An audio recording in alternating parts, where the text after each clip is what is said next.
à votre écoute. Passion, partage, bonheur. Vous avez la parole pour le meilleur et pour le dire. Merci la vie. Merci la vie, bien sûr, merci la vie. Merci la vie, oui. Merci la vie. Merci la vie. Merci la vie. Chers amis auditrices, auditeurs, bonjour. Vous savez que j'ai un petit côté épicurien. Et puis, il y a quelques semaines, j'étais avec des gens que j'aime beaucoup. Pas à Genève, cette fois à Thonon. Et puis, on a parlé d'une passion qui nous nourrit, que ce soit ma femme, que ce soit Pierre ou sa compagne qui est à mes côtés également. On a une passion commune. Figurez-vous, c'est très simple, on adore aller aux champignons. Et puis aujourd'hui, on est à Albertville, là où habitent ces gens. On a mangé effectivement des bolets qui ne datent pas d'aujourd'hui, mais sont des gens qui savent les conserver. Et Dieu sait si on en a profité. Quand je rencontre des gens qui aiment les champignons, ça veut dire que comme moi, ils aiment les bois. Et puis, j'ai de la chance parce que j'ai à ma droite un monsieur qui non seulement aime les bois, mais aime le bois. Et puis, ça a même été son métier. Je crois que ça l'est encore un peu. Pierre, bonjour. Bonjour. Oui, puisque j'exerce ça encore, malgré mon âge, mais c'est une passion. C'est une passion, le bois déjà, pour aller se balader, pour aller se ressourcer. Et c'est aussi une passion pour me recoller un peu à la nature et puis participer avec elle des bonnes énergies. Les bonnes énergies, c'est ce qu'on trouve aussi dans cet appartement. Toi, sa compagne, on a vu que tu parlais de Feng Shui tout à l'heure quand on est arrivé, n'est-ce pas? Non. Rappelle-moi ton prénom. Colette. Pas de Feng Shui. On a parlé d'énergie globale et surtout de Reiki, puisque je suis maître Reiki enseignante. Ah ben voilà, c'est là ma confusion, je suis navré. Voilà, c'est pas le Feng Shui. Et puis, les énergies de la maison, elles sont ce qu'on en fait. Hein. Aujourd'hui, quand on reçoit des gens comme vous, il n'y a pas de problème. Alors, la porte est ouverte à tous ces gens-là. Eh bien voilà, chères auditrices et auditeurs, ça commence bien. Donc la porte, elle vous est ouverte aussi, en tout cas, dans ce dont on va discuter aujourd'hui. Et puis il y a Marie-Claire, ma compagne, qui est en face de moi. Bonjour, mon amour. Bonjour. Alors oui, effectivement, on est reçus un peu à la maison, je dirais, avec des énergies magnifiques ici. C'est un peu troublant parce que ça n'arrive pas souvent. Donc on doit un peu lâcher des choses au départ. Et puis, une fois qu'on est arrivé à lâcher, ce qui était très vite, on est à la maison. Voilà. C'est gentil. C'est du bonheur. Pierre, Oui, d'habitude, on mange en cuisine, mais là, la cuisine était un peu trop. Mais c'est bien, de manger à côté de la cuisinière. Puis surtout la maîtresse maison en train de cuisiner, Je veux dire, ça nous encourage pour le reste. Donc on est là ici déjà parce que c'est du bonheur qui est dans le partage. Ça, c'est du quasiment comme d'hab quand on suit notre émission. Et puis, il y a un tas d'autres raisons pour lesquelles on est ici. Je dis que Pierre, spécifiquement, c'est quelqu'un qui va dans les bois comme nous aux champignons. C'est quelqu'un qui aime le bois. Et c'est quelqu'un qui, puisqu'on est à Albertville, aime la montagne. Et cette montagne, elle est précieuse. Elle est précieuse comme beaucoup de montagnes autour de nous. Et je sais que tu as des arguments pour mieux la protéger et que tu fais en sorte, accompagné de gens de cette qualité aussi, pour que ça soit de mieux en mieux. Je crois me rappeler même qu'à un moment, tu t'es assis sur la route parce qu'il y avait des vélos qui allaient t'embêter à un endroit où on n'a pas envie que la montagne soit dérangée. C'est juste? Oui, parce qu'on est en montagne, mais ils veulent faire monter le Tour de France au sommet de la montagne par les chemins de vache. Donc, c'était quelque chose qui nous dérangeait beaucoup et on a essayé de faire une petite manifestation pour empêcher de passer, mais il y a le fameux président du pays d'à côté qui passait, alors il a fallu laisser le passage. Mais c'est vrai que c'était quand même des opérations qui, pour nous, pour moi personnellement, qui sont gravissimes pour la montagne, puisque on était de bonne heure sur place parce qu'on avait des difficultés à accéder au col de la Lauze, mais on a pu se rendre compte un peu les dégâts que pouvait faire toute cette animation dans la faune et la flore, surtout la faune, parce qu'on a vu des bêtes courir complètement affolées. J'ai trouvé ça catastrophique, C'est pas quelque chose de courant et c'est pas quelque chose qu'on doit faire aujourd'hui en montagne. En plus, il y a tous les hélicoptères qui tournent là en dessus, c'est l'horreur. Il y a les camions, il y a tout, Il y a le bruit. C'est vrai que c'est catastrophique. Et aujourd'hui, il est vrai qu'on essaye de lutter un peu contre ça parce qu'on est en train de se rendre compte que d'un coin naturel, d'une région naturelle, on est en train d'en faire un terrain de jeu artificiel. Et je crois qu'on est en train de détruire beaucoup de choses pour je ne sais pas à quel titre, peut-être pour avoir de l'argent, pour des raisons qui sont pas aujourd'hui, qui sont pas viables, surtout pour l'avenir, Voilà, pour l'avenir des montagnes, et de l'eau et de tout ça. Et puis toi, qui je pense était aussi présente ce jour-là à ses côtés, il y a quelque chose aussi qu'on voit même, d'ailleurs quand il passe les films, c'est les papiers gras et tout ce qui traîne là autour pendant tout le parcours de ce Tour de France en montagne. Ouais. C'est horrible de voir des situations comme ça. Il suffisait pas du goudron en pleine montagne où les animaux sont complètement affolés quand ils passent là-dessus. Il suffisait de regarder que les canettes de bière, les canettes de coca, etc., ça jonche les sols. Alors que moi, je suis passée sous des sapins. J'y ai trouvé des beaux bolets qu'on a mangés après. Et à mon avis, préserver ça, c'est quand même indispensable. D'autant que le territoire de Savoie, il a bien besoin d'être préservé. On aura peut-être des problèmes d'eau à un moment donné. Qu'est-ce qu'ils foutent en pleine montagne à faire grimper des vélos? Quel est le problème? Les vélos peuvent aller ailleurs. Et puis si on parle des ressources de l'eau en montagne, en plus maintenant en hiver, eh ben, on veut des canons à neige. Eh oui. Oui, on est en train de retenir l'eau en haut qui apporte tous les inconvénients en plaine, parce qu'en plaine, on n'a plus d'eau, ça écoule plus parce qu'on réserve toute l'eau pour la montagne, quoi. Bon, enfin, il y a je suis pas contre le tourisme, il faut pas non plus être contre tout. Je veux pas cracher dans la soupe non plus. On va pas cracher dans la soupe, mais je pense qu'aujourd'hui, on en a assez fait, il y en a assez. Il y a assez de bétonisation, il y a assez de modification des montagnes. Je pense qu'il y en a assez aujourd'hui. Quand on parle de réchauffement climatique, on parle beaucoup, on dit que c'est dans les Alpes, en particulier sur d'autres secteurs où il y a les glaciers, qu'on dit que c'est là qu'il y a le plus d'influence.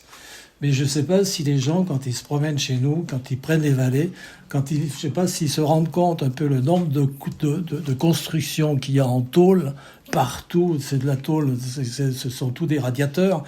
Et puis, ce que comprennent pas les gens, ou ils veulent pas comprendre, c'est que quand on est en plaine, quand vous avez des réverbérations comme ça de toiture, c'est diffusé partout. Nous, on a un territoire qui est spécifique, qui fait plein de vallées. Donc le vallée, c'est le courant d'air qui prend la vallée et puis qui monte et puis qui ramasse toutes ces chaleurs jusqu'en haut et puis qui font qu'aujourd'hui, qu'on rencontre tous ces problèmes. Donc on a un développement qui est mal pensé. Je pense qu'il faudrait y réfléchir un peu plus, éviter de faire tous ces lits froids, de faire quelque chose qui soit beaucoup plus remplissage et rationnel. Aujourd'hui, on n'est plus dans le rationnel, on est dans l'extraordinaire. On n'en avait pas assez. Là, ils veulent encore nous ramener, par exemple, les Jeux Olympiques pour 2030, mais je ne sais pas pour qui. C'est pas pour nous. Si c'est pour intéresser une quarantaine, 2% de la population, je pense pas que ce soit quelque chose de bénéfique pour tout le monde. Voilà. Donc c'est un peu le sens de la lutte et c'est le sens un peu de ce qu'on est en train de faire, de mettre en place. Et c'est aussi pour ça que je me bagarre pour la Savoie. Parce que je me bagarre, parce que je veux protéger ma montagne, je veux protéger ce caractère spécifique des montagnards, de façon à ce qu'on participe un peu plus qu'aujourd'hui dans le développement, dans le programme d'avenir, de façon à ce qu'on apporte notre expérience et notre réflexion sur ce qui doit se faire et ce qui doit être fait. Et puis ce territoire que tu défends, que ça soit en montagne ou plus bas dans la vallée, il appartient à une région bien spécifique, oui, que tu soutiens. Oui. Quand je dis que je me bats pour la Savoie, je pense que pour l'avenir, ce sont les petites structures qui sont importantes et non pas les États-nations ou des grandes institutions. Je crois qu'il faut que, aujourd'hui qu'on parle d'intelligence artificielle, je crois qu'il faudrait déjà que nous, on devienne peut-être un peu plus intelligents, qu'on ramène un peu les gens un peu à la dimension qu'ils sont capables de comprendre. Okay ? Parce qu'aujourd'hui, on est dans des États-nations, on est dans des grosses structures où les gens ne comprennent pas spécialement, ne comprennent plus ce qui est fait par les dirigeants. Donc, il serait bien, et c'est un peu aussi dans notre démarche en ce qui concerne la Savoie, c'est que si on avait à redonner vie à notre duché de Savoie, je pense qu'on ramènerait cette simplicité qui nous manque, cette entente entre les personnes, et puis de pouvoir participer un peu plus au développement du territoire et de ramener un peu la démocratie au niveau du village, une dimension qui est capable d'être comprise par l'individu. Alors tu parles du duché de Savoie. Ta tendre épouse, là, m'a amené quelque chose devant les yeux qui s'appelle Duché aux 7 provinces. On a la Tarentaise, le Chablais, la Haute-Savoie, Faucigny, Savoie propre, Maurienne et, vous le croirez si vous voulez, le Genevois. On en a parlé tout à l'heure du Genevois, on a même parlé du Sequeleno, etc. Où il semblerait qu'il y a des petites confusions historiques aussi. Oui, Ah, sa femme me dit non. Alors attendez là. ça c'est normal. Ah, d'accord. Qui c'est qui veut argumenter en premier? Pierre? D'accord, vas-y Pierre. Non, moi, J'adore les débats contradictoires. Oui, oui. Bon, peut-être que je vais peut-être pas pouvoir finir, hein, si je veux avoir un peu les réactions. On verra qui en ressort. Oui, en ce qui concerne donc l'escalade, hein, puisque vous êtes genevois, je comprends pas un peu la réaction des genevois quand ils attaquent un peu les Savoyards pour ce fait historique, parce que quand on regarde un peu ce qui s'est passé un peu à l'époque, il y a quand même beaucoup de Savoyards qui ont été donnés un coup de main à Genève pour essayer de lutter un peu contre ces Lyonnais ou ces Espagnols, hein, qui venaient sur l'ordre du roi, hein, qui venaient chatouiller un peu Genève. Voilà. Attends, mais là, il faut développer un petit peu, là. Jusque-là, t'es d'accord, toi? Moi, je suis pas toujours d'accord avec la façon dont il le dit, mais bon, on peut le concevoir de cette façon. Bon, alors, on peut C'est tout à continuer, fait Pierre. vrai. Allez, on valide. Non, mais plus qu'historique, plus Colette, hein, parce que moi, je vais plus rester sur les structures, enfin, sur la stratégie à mettre en place, et puis pourquoi on fait ça, et tout ça. Donc, si je résume, à ton sens en tout cas, et là, Colette est d'accord, ce sont les Savoyards qui ont aidé les Genevois au moment où il y a eu justement cette énorme tension. Et en fait, donc c'était plutôt de quel pays qui venait là? De quelle histoire? Il y avait des Espagnols, et puis des Lyonnais. D'accord. Encore des frontaliers, quoi. Ouais, les frontaliers.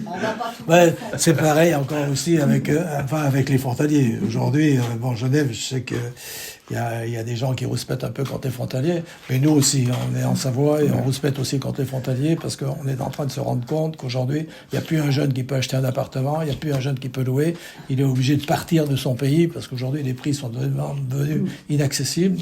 Voilà. Donc, il y a tout...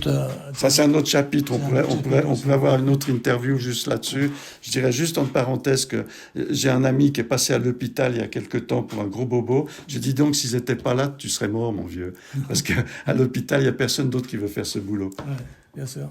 Donc, la Savoie, ça te tient à cœur, ça te tient les tripes, ça te motive dans la vie de tous les jours, dans une approche, je crois, qui est partagée par passablement de gens autour de toi.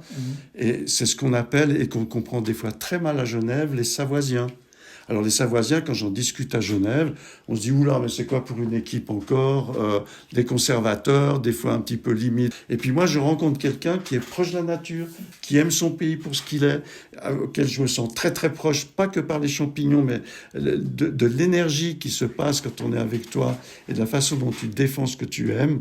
Moi, je me sens beaucoup plus proche que ça par rapport à tout ce qu'on me raconte quand j'en discute avec quelques gens qui finalement ont besoin de se renseigner un peu plus. Oui, mais ça, c'est un peu logique parce que je pense que dans n'importe quel parti ou dans n'importe quelle association, il y a toujours dans cette association un peu des gens un peu extrêmes qui sont peut-être dans l'association pour se reconnaître dans quelque chose qui n'est pas forcément le but de l'association, mais qui sont là pour se faire voir, ou pour un ego, ou pour venir un peu casser un peu l'énergie ou casser... L'appartenance à un groupe, c'est ça qui est important. Et si en plus on peut en tirer des avantages financiers, voilà, c'est du bonheur, c'est un peu ça. Hein. Ouais. Voilà, moi je suis contre ce qui est les gens qui se disent savoisiens, mais qui sont plus syndicalistes, qui revendiquent avoir payé moins d'impôts. Non, moi c'est pas ce qui m'intéresse. Ce qui m'intéresse, c'est de faire la Savoie, parce que je pense que la Savoie peut apporter aussi beaucoup de choses autour d'elle. Et puis apporter aux jeunes quelque chose d'une dimension nouvelle, quoi, de se frotter avec la réalité des choses. Et moi, ce qu'on m'a appris beaucoup quand j'étais petit, c'est pas l'école qui m'a appris, c'est beaucoup la montagne, et j'aimerais bien lui rendre aujourd'hui. Ça, c'est un soupir de satisfaction, ce que vous entendez, chers auditrices et auditeurs. J'ai en face de moi Marie-Claire qui me dit non, comme si elle n'avait rien à rajouter, mais je lui tends quand même ça, c'est-à-dire mon téléphone. Oui. En fait, moi, j'ai juste envie de dire merci la vie. Parce que quand j'entends des choses comme ça, c'est comme s'il y a une partie de moi qui est très peu nourrie actuellement et qui se nourrit. Et je trouve que c'est magnifique. Voilà. Chère compagne de Pierre, Eh bien, si toutes les bonnes énergies qu'on a autour de cette table aujourd'hui, elles bénéficiaient à la Savoie, ce serait l'idéal. pas que tu nous en laisses un peu. Ouais, On ça va laisser y a- à tout le monde, hein, mais il faut prendre toutes les énergies où elles sont. Dans ce pays, il y a beaucoup de bonnes énergies. Quand on est dans les bois, on les ressent. Je pense que si chacun allait un petit peu plus se promener au bord de l'eau, avec les arbres, se mettre contre l'écorce de ces arbres et puis qui bénéficient de tout ça, ça irait beaucoup mieux dans la vie que de critiquer et de s'engueuler. Il y a un petit rituel dans cette émission. Pierre, quand tu entends quelqu'un dire merci la vie, comment ça résonne en toi? T'as le temps d'y répondre, moi je peux même Ouais. couper 5 minutes, on reprend l'émission de tout à l'heure, c'est égal. Vas-y, prends ton temps. Merci. Je dirais merci la vraie vie.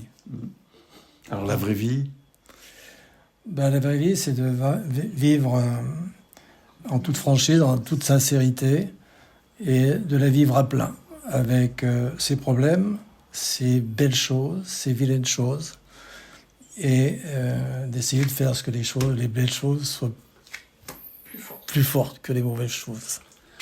alors quand tu dis plus forte, ça veut dire que quelque part tu acquiesces sur ce coup-là. Ah bah pour une fois, je suis d'accord avec lui. Alors je te poserai tout de même la même question, tu vas pas t'en sortir comme ça. Comment ça résonne merci la vie en toi? Merci la vie, c'est avoir cette gratitude envers quelque chose de fabuleux, que chaque personne dans ce monde ait besoin, ait la possibilité de manger et de faire ce qu'il a envie de faire, qu'il soit beau, qu'il connaisse les gens autour de lui, qu'il ait des bonnes, les bonnes pensées, toutes ces pensées, ces vilaines pensées, ces heurts qui arrivent parce que il y a des pensées qu'on devrait éliminer automatiquement. Il faut se faire aider pour éliminer tout ça. Alors- C'est là qu'on dit merci la vie. Alors je vais zoomer un petit peu si tu veux. Parlons de ces dernières 48 heures. Est-ce qu'il y a eu quelque part dans ta vie, parce que je pense que tu es assez sur l'instant pour te rendre compte que des fois, il y a des petites étincelles d'amour comme ça autour de nous, des choses qui se disent « Wow, si j'avais pas vu ça, j'aurais perdu ma journée ». Tu as quelque chose que tu peux me raconter par rapport à ces dernières heures? Les derniers champignons que j'ai ramassés dans les bois. C'est là qu'on dit merci la vie. Il y en avait point, je tombe dessus. Alors Pierre est pas content dans ces cas-là parce que s'il n'en a pas, il est pas content, il est même furieux. Mais je les mange avec un tel plaisir. Je mets mon doigt dans la gamelle et je le lèche. Alors avec Marie-Claire, quand on a nos premiers champignons, on a une danse autour des champignons, tellement on est content de les avoir. Et toi, dans ces dernières heures, Pierre? Dans ces dernières heures, il y a tellement de choses. Dans ces dernières heures, j'étais ravi de vous recevoir aujourd'hui chez nous. J'aurais une pensée particulière aussi pour Émilie, donc, et que ce que tu fais, c'est extraordinaire. Alors, tout seul, je ne ferai pas grand-chose. Il y a Marie-Claire avec moi. On va parler peut-être 2 secondes de la Fondation The Mill, puisque voilà. c'est à travers la Fondation The Mill que cette émission passe. D'ailleurs, notre fils Mathieu et sa compagne, en ce moment, vous l'avez peut-être remarqué, on refait tout le graphisme, toute l'approche de cette émission. Donc, je me permets de féliciter, de remercier Mathieu et Sarah pour leur travail. On reprend tout ça. Je remercie Radio Cité qui, pendant 4 ans, m'ont donné la possibilité d'exprimer ce que vous avez aujourd'hui. Parce que 4 ans d'émission, c'est un magnifique potentiel de belle énergie qui a été là. Et je remets aussi sur le tapis des anciennes qui sont vraiment bonnes et qui sont des fois de plus en plus d'actualité. Donc, c'est un grand bonheur. Moi, je dis merci la vie d'être avec vous aujourd'hui et de pouvoir le partager avec tous les gens qui nous écoutent. Merci. Et je dis aussi, alors excuse-moi, j'ai oublié, je vais lui faire une bise. Merci Marie-Claire. Il n'en perd pas une. Bon, ben, t'en as une aussi. Moi, je me suis bah, retenue, ça fait un moment que j'aurais pu sauter au cou. Allez, chers amis, auditrices, auditeurs, vraiment du fond du cœur, merci la vie. Et puis, à tout bientôt. Au revoir. C'est du bonheur, c'est du partage. Au revoir. Un grand merci de votre soutien. Merci de continuer à vous abonner. Je vous souhaite le meilleur du monde et à tout bientôt. Au revoir.